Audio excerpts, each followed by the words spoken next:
अगर मैं आपसे कहूं कि बार बार पेशाब आना, पेशाब में हल्की सी जलन या बिना मेहनत के कमजोरी महसूस होना, यह हर बार डायबिटीज नहीं होता, लेकिन इसे हल्के में लेना भी बहुत बड़ी गलती हो सकती है।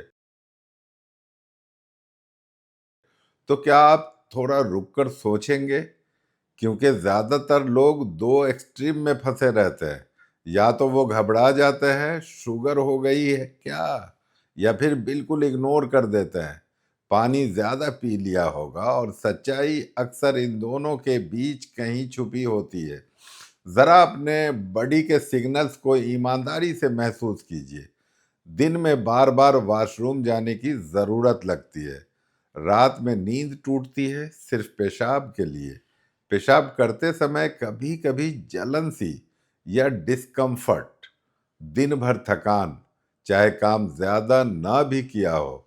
और मन में एक हल्की सी चिंता, सब ठीक तो है ना? अगर ये सब आपको जाना पहचाना लग रहा है तो बॉडी कुछ बता रही है। मैं हूं Aslam Parvez, certified nutrition advisor. आप देख रहे हैं हेल्थ विथ असलम।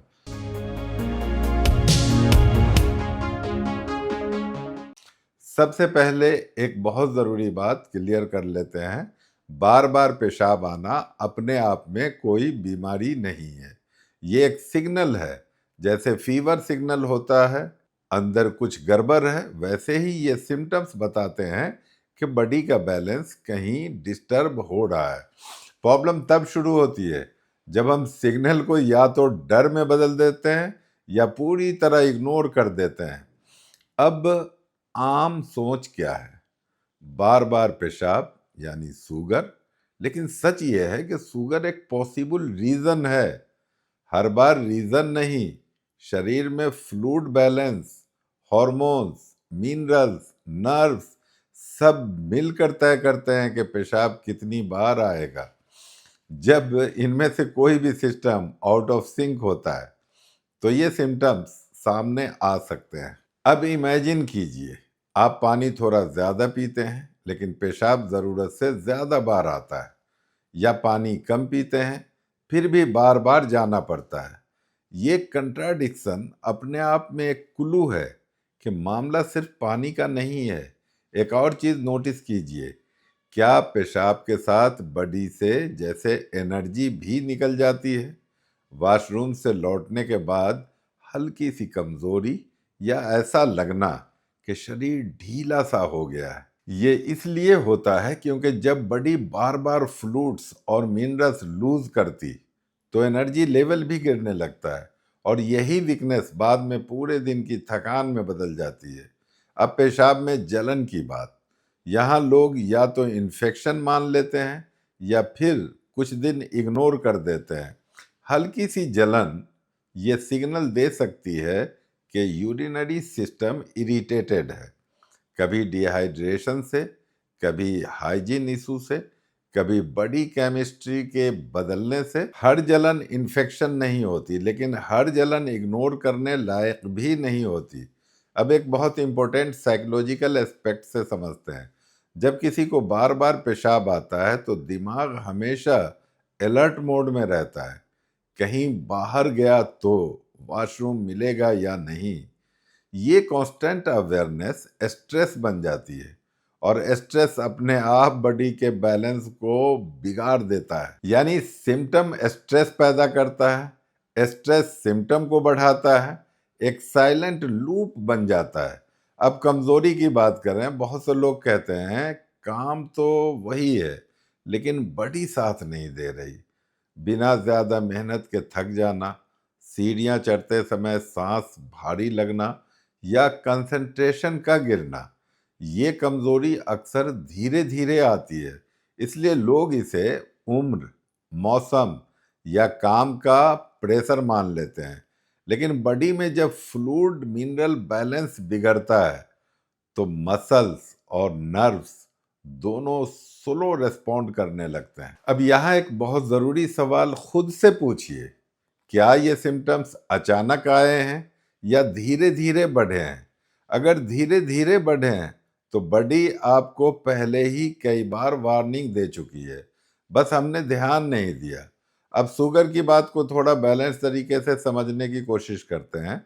डायबिटीज़ में बड़ी शुगर को सही से हैंडल नहीं कर पाती। शुगर ब्लड में बढ़ती है और बॉडी उसे पेशाब के जरिए बाहर निकालने की कोशिश करती है। इस प्रोसेस में पानी भी ज़्यादा निकलता है, इसलिए बार बार पेशाब और प्यास लगती है।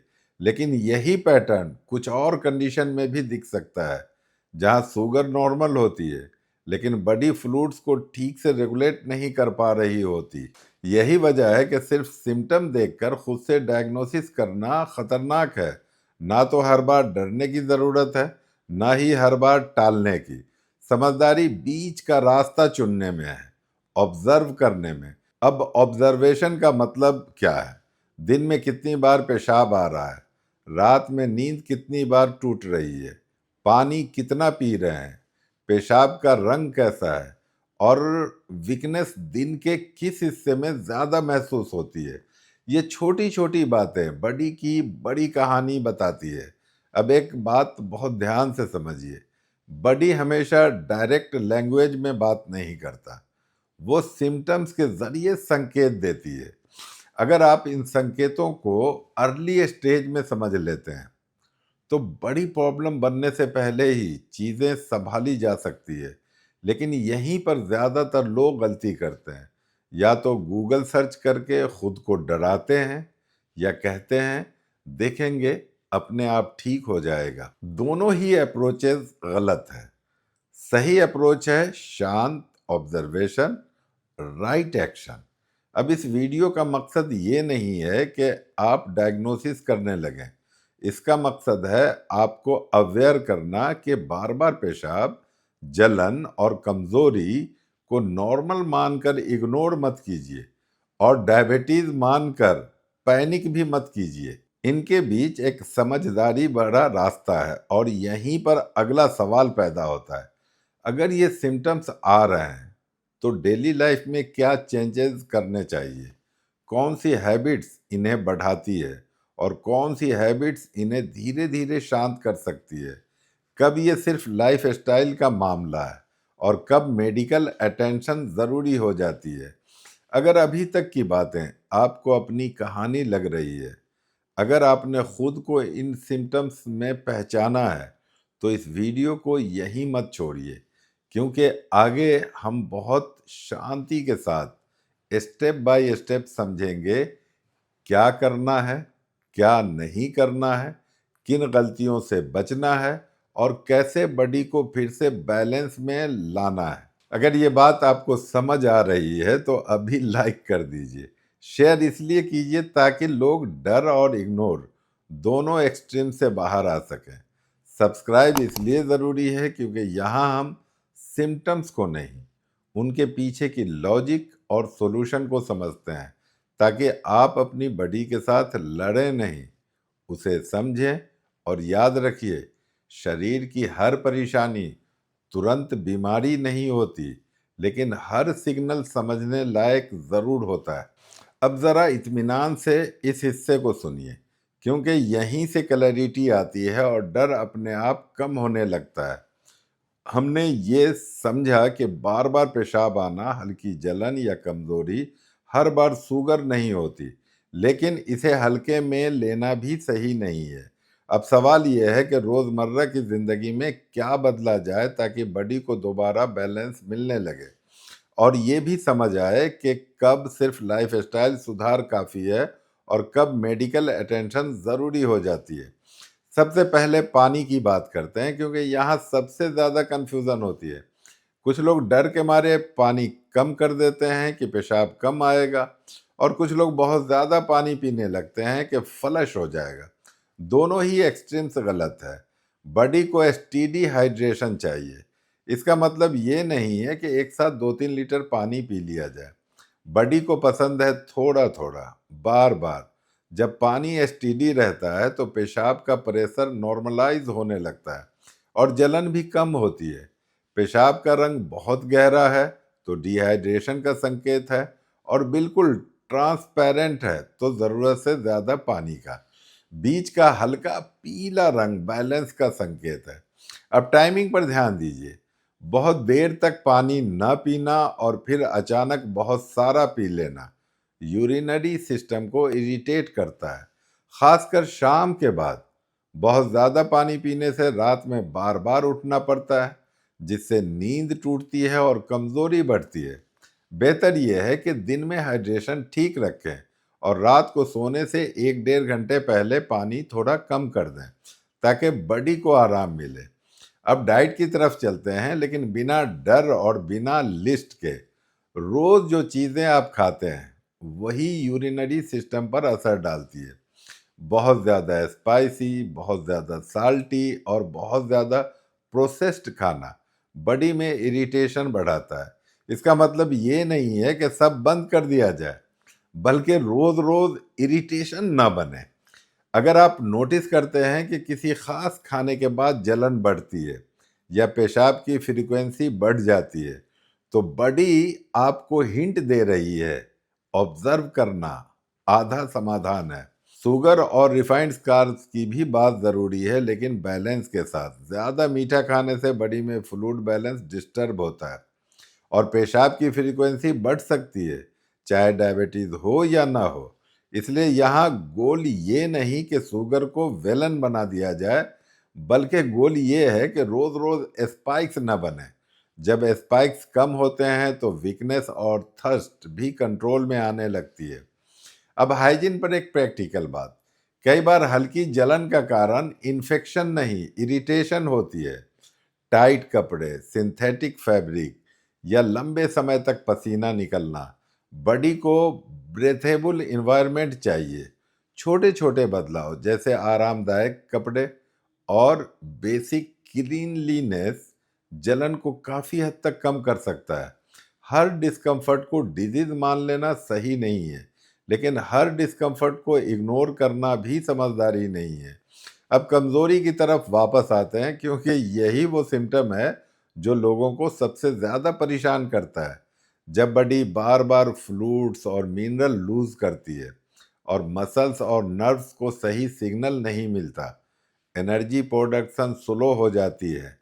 इसलिए कमज़ोरी सिर्फ कम खाने से नहीं आती, कई बार इम्बैलेंस से आती है। इसका मतलब ये नहीं कि आप सप्लीमेंट्स पर टूट पड़े। पहले देखें कि आपकी रूटीन कैसी है। क्या आप लंबे गैप्स में खाना खाते हैं? क्या दिन भर बैठे रहते हैं? क्या नींद बार बार टूटती है? ये सब कमज़ोरी को एम्पलीफाई करते हैं। मूवमेंट यहाँ बहुत अंडररेटेड है। पूरा दिन बैठे रहने से सर्कुलेशन स्लो हो जाता है। हल्की सी रेगुलर मूवमेंट बॉडी को सिग्नल देती है कि सिस्टम एक्टिव रहे। इसका मतलब जिम या हेवी एक्सरसाइज नहीं है। रोज थोड़ा चलना, शरीर को आलसी न रहने देना, ये सब यूरिनरी फ्रीक्वेंसी और वीकनेस दोनों पर अच्छा असर डालता है। अब स्ट्रेस की बात, जो अक्सर सिम्टम्स को बढ़ा देता है। बार बार पेशाब आने का डर अपने आप स्ट्रेस बन जाता है। कहीं बाहर गया तो ये थॉट बॉडी को अलर्ट मोड में रखता है, जिससे अर्ज और बढ़ जाती है। यह एक लूप है। लूप तोड़ने का तरीका पैनिक नहीं, अवेयरनेस है। जब आप शांत रहते हैं, बॉडी भी शांत रेस्पॉन्ड करती है। अब एक बहुत ज़रूरी क्लैरिटी, कब सिर्फ लाइफस्टाइल सुधार काफ़ी है और कब डॉक्टर से मिलना चाहिए। अगर सिम्टम्स हल्के हैं, धीरे धीरे आए हैं और लाइफस्टाइल सुधार से कुछ हद तक बेहतर हो रहे हैं, तो ये पॉजिटिव साइन है। लेकिन अगर बार बार पेशाब के साथ सीवियर जलन, तेज दर्द, खून, अचानक बहुत ज़्यादा वजन कम होना, एक्सट्रीम प्यास या लगातार रात में कई बार उठना हो रहा है, तो इसे टालना नहीं चाहिए। मेडिकल एडवाइस डर के लिए नहीं, क्लैरिटी के लिए ली जाती है। बात बहुत रेस्पॉन्सिबली है। कुछ केस में मिनरल इम्बैलेंस या न्यूट्रिएंट डिफिशियंसी कंट्रीब्यूट कर सकती है, लेकिन ये डिसीजन ऑब्जर्वेशन और गाइडेंस के बाद लिया जाना चाहिए, इम्पल्स में नहीं। लाइफस्टाइल ठीक किए बिना सप्लीमेंट टेम्पोररी सपोर्ट देगा, परमानेंट सॉल्यूशन नहीं। इसलिए पहले फाउंडेशन मजबूत कीजिए। अब हीलिंग के साइंस पहचानिए। पेशाब की फ्रीक्वेंसी धीरे धीरे नॉर्मलाइज होना, जलन का कम होना, दिन भर एनर्जी थोड़ी स्टेबल महसूस होना, और रात को नींद का बेहतर होना।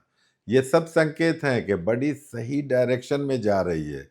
हीलिंग ओवरनाइट नहीं होती, लेकिन जब साइंस दिखने लगे तो रास्ता सही है। एक बात दिल से समझ लीजिए, बॉडी आपके खिलाफ काम नहीं करता, वो हमेशा आपके पक्ष में सिग्नल देती है। फर्क सिर्फ इतना है कि हम सिग्नल को डर या इग्नोर के चश्मे से देखते हैं। जब आप सिग्नल को समझने लगते हैं, बॉडी कोऑपरेट करने लगती है। अब आप खुद से एक आखिरी सवाल पूछिए, क्या आप हर सिम्टम्स को लेबल देकर डर में जीना चाहते हैं या अवेयरनेस के साथ कंट्रोल में रहना चाहते हैं?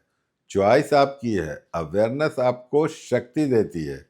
अगर आज की बातों से आपको क्लैरिटी मिली है, अगर डर थोड़ा कम हुआ है और समझ थोड़ी बढ़ी है, तो कमेंट में ज़रूर लिखिए कि आपको सबसे ज़्यादा कौन सी बात हेल्पफुल लगी।